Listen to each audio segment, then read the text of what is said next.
नमस्कार। मैं गौरव हिंदुस्तानी आप सभी का स्वागत करता हूं साहित्य के इस अनोखे मंच पर। इसका नाम है स्वर्णिम साहित्य, साहित्य प्रेमियों का संसार। कहानियों की इस श्रृंखला में आज मैं लेकर आया हूं मुंशी प्रेमचंद की लिखी एक अनमोल कहानी, दरोगा जी। कल शाम को एक जरूरत से तांगे पर बैठा हुआ जा रहा था कि रास्ते में एक और महाशय तांगे पर आ बैठे। तांगे वाला उन्हें बैठाना तो ना चाहता था, पर इनकार भी ना कर सकता था। पुलिस के आदमी से झगड़ा कौन मोल ले। ये साहब किसी थाने के दरोगा थे, एक मुकदमे की पैरवी करने सदर आए थे। मेरी आदत है कि पुलिस वालों से बहुत कम बोलता हूँ। सच पूछिए तो मुझे उनकी सूरत से नफरत है। उनके हाथों प्रजा को कितने कष्ट उठाने पड़ते हैं, इसका अनुभव इस जीवन में कई बार कर चुका हूँ। मैं ज़रा एक तरफ खिसक गया और मुंह फेर कर दूसरी ओर देखने लगा कि दरोगा जी बोले, जनाब, यह आम शिकायत है कि पुलिस वाले बहुत रिश्वत लेते हैं, लेकिन यह कोई नहीं देखता कि पुलिस वाले रिश्वत लेने के लिए कितने मजबूर किए जाते हैं। अगर पुलिस वाले रिश्वत लेना बंद कर दें तो मैं हलफ से कहता हूँ, ये जो बड़े बड़े ऊंची पगड़ियों वाले रईस नज़र आते हैं, सब के सब जेल खाने के अंदर बैठे दिखाई दें। अगर हर एक मामले का चालान करने लगें तो दुनिया पुलिस वालों को और भी बदनाम करें। आपको यकीन ना आएगा जनाब, रुपए की थैलियाँ गले लगाई जाती हैं। हम हजार इनकार करें पर चारों तरफ से ऐसे दबाव पड़ते हैं कि लाचार होकर लेना ही पड़ता है। मैंने उपहास के भाव से कहा, जो काम रुपए लेकर किया जाता है वही काम बिना रुपए लिए भी तो किया जा सकता है। दरोगा जी हंसकर बोले, वह तो गुनाह बेलज्जत होगा बंदा परवर। पुलिस का आदमी इतना कट्टर देवता नहीं होता, और मेरा ख्याल है कि शायद कोई इंसान भी इतना बेलौस नहीं हो सकता। और सींगों के लोगों को भी देखता हूँ, मुझे तो कोई देवता ना मिला। मैं अभी इसका कुछ जवाब दे ही रहा था कि एक मियाँ साहब लंबी अचकन पहने, तुर्की टोपी लगाए, टांगे के सामने से निकले। दरोगा जी ने उन्हें देखते ही झुककर सलाम किया और शायद मिजाज शरीफ पूछना चाहते थे कि उस भले आदमी ने सलाम का जवाब गालियों से देना शुरू किया। जब तांगा कई कदम आगे निकल आया तो वह एक पत्थर लेकर तांगे के पीछे दौड़ा। तांगे वाले ने घोड़े को तेज किया, उस भले मानुस ने भी कदम तेज किए और पत्थर फेंका। मेरा सिर बाल बाल बच गया। उसने दूसरा पत्थर उठाया, वह हमारे सामने आकर गिरा। तीसरा पत्थर इतनी जोर से आया कि दरोगा जी के घुटनों में बड़ी चोट आई, पर इतनी देर में तांगा इतनी दूर निकल आया था कि हम पत्थरों की मार से दूर हो गए थे। हाँ, गालियों की मार अभी तक जारी थी। जब तक वह आदमी आंखों से ओझल ना हो गया, हम उसे एक हाथ में पत्थर उठाए गालियां बकते हुए देखते रहे। जब जरा चित्त शांत हुआ, मैंने दरोगा जी से पूछा, ये कौन आदमी है? ये कौन आदमी है साहब? कोई पागल तो नहीं है? दरोगा जी ने घुटने को सहलाते हुए कहा, पागल नहीं है साहब, मेरा पुराना दुश्मन है। मैंने समझा था जालिम पिछली बातें भूल गया होगा, वरना मुझे क्या पड़ी थी कि सलाम करने जाता। मैंने पूछा, आपने इसे किसी मुकदमे में सजा दिलाई होगी? बड़ी लंबी दास्तान है जनाब, बस इतना ही समझ लीजिए कि इसका बस चले तो मुझे जिंदा ही निकल जाए। आप तो शोक की आग को और भड़का रहे हैं। अब तो वह दास्तान सुने बगैर तस्कीन ना होगी। दरोगा जी ने पहलू बदलकर कहा, अच्छी बात है, सुनिए। कई साल हुए मैं सदर में ही तैनात था। बेफिक्री के दिन थे। ताज़ा खून एक माशूक से आंख लड़ गई। आमदरत शुरू हुई। अब भी जब हसीना की याद आती है तो आंखों में आंसू निकल आते हैं।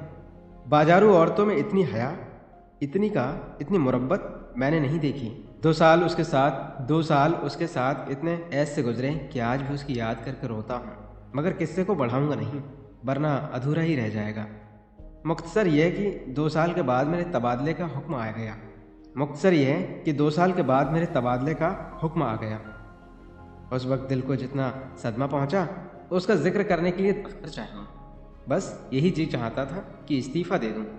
उस हसीना ने यह खबर सुनी तो उसकी जान से निकल गई। सफ़र की तैयारी के लिए मुझे 3 दिन मिले थे। ये 3 दिन हमने मंसूबे बांधने में काटे। उस वक्त मुझे अनुभव हुआ कि औरतों को अक्ल से खाली समझने में हमने कितनी बड़ी गलती की है। मेरे मंसूबे शेख चिल्ली कैसे होते थे, कलकत्ते भाग चले, वहाँ कोई दुकान खोल दें, या इसी तरह कोई तजवीज़ करता। लेकिन वह यही जवाब देती कि अभी वहाँ जाकर अपना काम करो, जब मकान का बंदोबस्त हो जाए तो मुझे बुला लेना, मैं दौड़ी चली आऊँगी। आखिर जुदाई की घड़ी आई। मुझे मालूम होता था कि अब जान ना बचेगी। गाड़ी का वक्त निकला जाता था और मैं उसके पास से उठने का नाम ना लेता था। मगर मैं फिर किस्से को तूल देने लगा। खुलासा यह है कि मैं उसे 2-3 दिन में बुलाने का वादा करके रुखसत हुआ, पर अफसोस वे 2-3 दिन कभी ना आए। पहले 10-5 दिन तो अफसरों से मिलने और इलाके की देखभाल में गुजरे। इसके बाद घर से खत आ गया कि तुम्हारी शादी तय हो गई, रुखसत लेकर चले आओ। शादी की खुशी में उस देवी की मुझे फिक्र ना रही।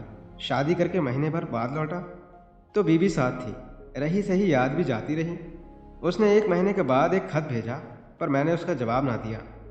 डरता रहता था कि कहीं एक दिन वह आकर सिर पर सवार ना हो जाए, फिर बीबी को मुंह दिखाने लायक भी ना रहूं। साल भर के बाद मुझे एक काम से सदर आना पड़ा। उस वक्त मुझे उस औरत की याद आई। सोचा जरा चलकर देखना चाहिए किस हालत में है। फौरन अपने खत ना भेजने और इतने दिनों तक ना आने का जवाब सोच लिया और इसके द्वार पर जा पहुंचा। दरवाज़ा साफ सुथरा था, मकान की हालत भी पहले से अच्छी थी।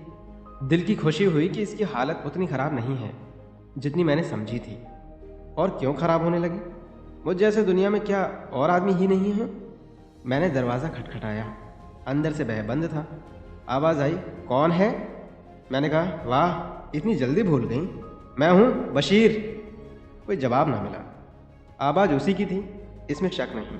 फिर दरवाज़ा क्यों नहीं खोलती? ज़रूर मुझसे नाराज़ है। मैंने फिर किवाड़ खटखटाए और लगा अपनी मुसीबतों का किस्सा सुनाने। कोई 15 मिनट के बाद दरवाज़ा खुला। हसीना ने मुझे इशारे से अंदर बुलाया और चट किवाड़ बंद कर लिए। मैंने कहा, मैं तुमसे मुआफ़ी मांगने आया हूँ। यहाँ से जाकर मैं बड़ी मुश्किल में फंस गया। इलाका इतना ख़राब है कि दम मारने की मोहलत न मिलती। हसीना ने मेरी तरफ ना देखकर ज़मीन की तरफ ताकते हुए कहा, मुआफ़ी किस बात की? तुमसे मेरा निकाह तो ना हुआ था। दिल कहीं और लग गया तो मेरी याद क्यों आती? मुझे तुमसे कोई शिकायत नहीं। जैसा और लोग करते हैं वैसा ही तुमने किया। यही क्या कम है कि इतने दिनों के बाद इधर आ तो गए, रहे तो खैरियत से, किसी तरह जिंदा हूँ। शायद जुदाई में घुलते घुलते यह तो निकल आई है। खुदा झूठ ना बुलवाए, तब से दूने हो गए। मैंने झेपते हुए कहा, यह सारा बलगम का फिसाद है। भला मोटा मैं क्या होता? उधर का पानी निहायत बलगमी है। तुमने तो मेरी याद ही भुला दी। उसने अब की मेरी ओर तेज निगाहों से देखा और बोली, खत का जवाब तक ना दिया, उल्टे मुझे को इल्ज़ाम देते हो। मैं तुम्हें शुरू से बेवफा समझती थी और तुम वैसे ही निकले। बीबी लाए और मुझे खत तक ना लिखा। मैंने ताज्जुब से पूछा, तुम्हें कैसे मालूम हुआ कि मेरी शादी हो गई? उसने रुखाई से कहा, यह पूछकर क्या करोगे? झूठ तो नहीं कहती। बेवफा बहुत देखे, लेकिन तुम सबसे बढ़कर निकले।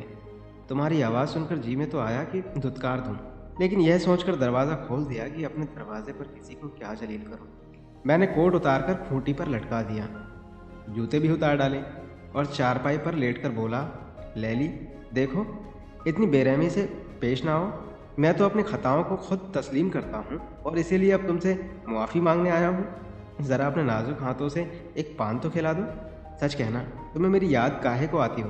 कोई और यार मिल गया होगा।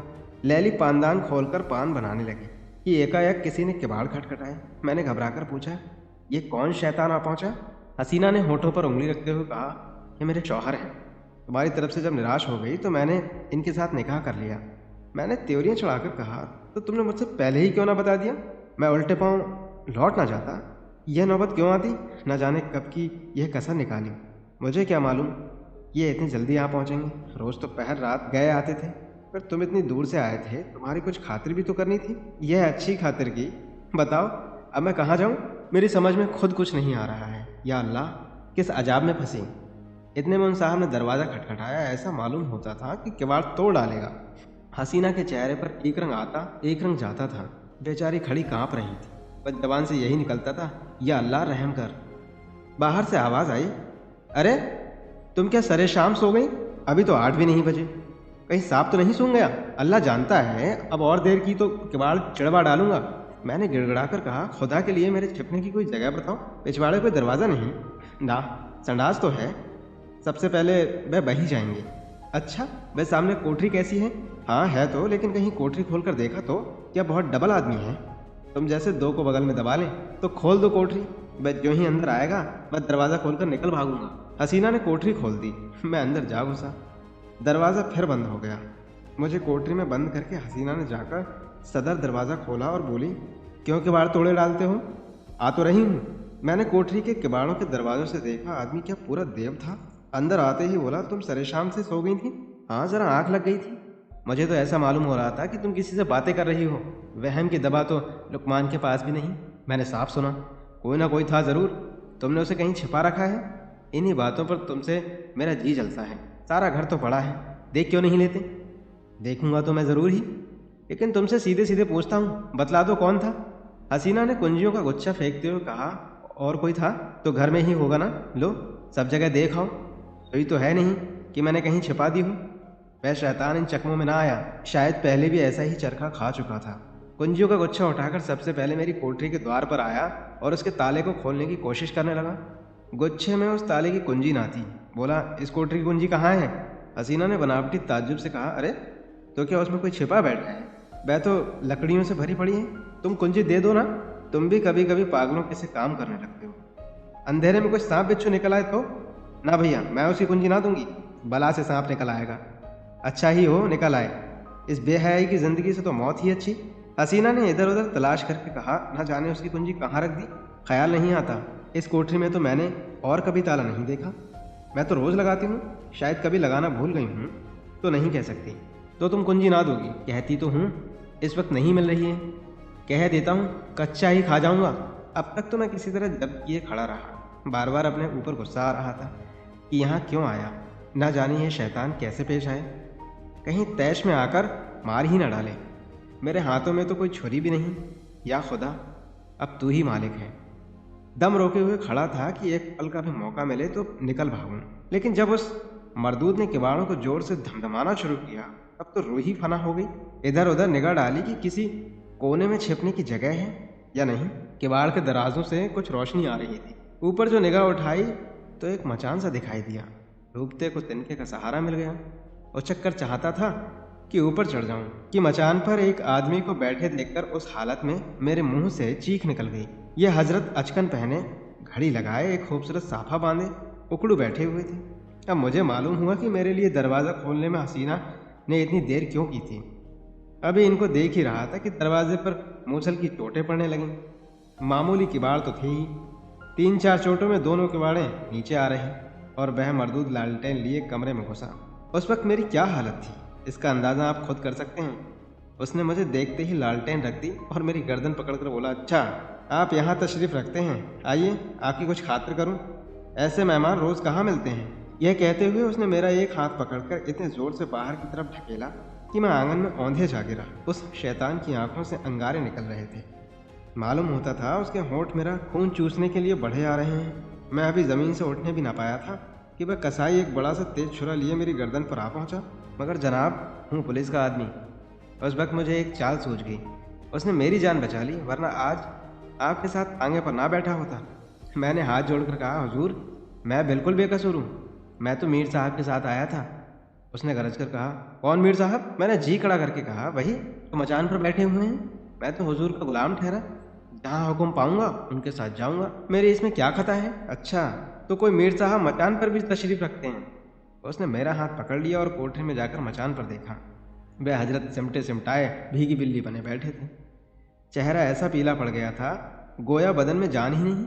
उसने उनका हाथ पकड़कर एक झटका दिया तो आप धम से नीचे आ रहे हैं। उनका ठाठ देखकर अब इसमें कोई शुबहा ना रहा कि वह मेरे मालिक हैं। उनकी सूरत देखकर उस वक्त तरस के साथ हंसी आती थी। तू कौन है बे? जी मैं, मेरा मकान, ये आदमी झूठा है, ये मेरा नौकर नहीं है। तू यहाँ क्या करने आया था? मुझे यही बदमाश धोखा देकर लाया था। ये क्यों नहीं कहता कि मजे उड़ाने आया था? दूसरों पर इल्ज़ाम रखकर अपनी जान बचाता है। सुअर, ले तू भी क्या समझेगा कि किसके पाले पड़ा था। यह कहकर उसने उसी तेज छुरे से उन साहब की नाक काट डाली।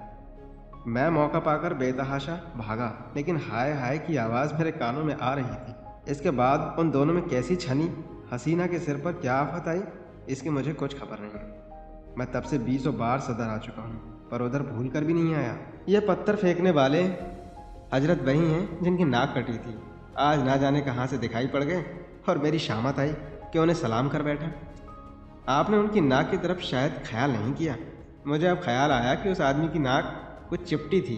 बोला, हाँ कुछ चिपटी तो थी, मगर आपने उस गरीब को बुरा चरका दिया। और करता ही क्या, जरूर दबा लेते, मगर चोर का दिल आधा होता है। उस वक्त अपनी अपनी पड़ी थी कि मुकाबला करने की सोच थी। कहीं उस रमझल्ले में धर लिया होता, कहीं उस रमझल्ले में धर लिया जाता तो आबरू अलग जाती और नौकरी से अलग हाथ धोता। मगर अब इस आदमी से होशियार रहना पड़ेगा। इतने में चौक आ गया और हम दोनों ने अपनी अपनी राह ली। बस यही थी हमारी आज की कहानी, दरोगा जी। मुंशी प्रेमचंद की रोचक कहानियाँ सुनने के लिए स्वर्णिम साहित्य के इस अनोखे चैनल को सब्सक्राइब कीजिए। नई कहानियों के नोटिफिकेशन प्राप्त करने के लिए बेल आइकन दबाना ना भूलें। मुंशी जी की कहानी पर अपने कमेंट्स के माध्यम से प्रतिक्रियाएं देते रहिएगा।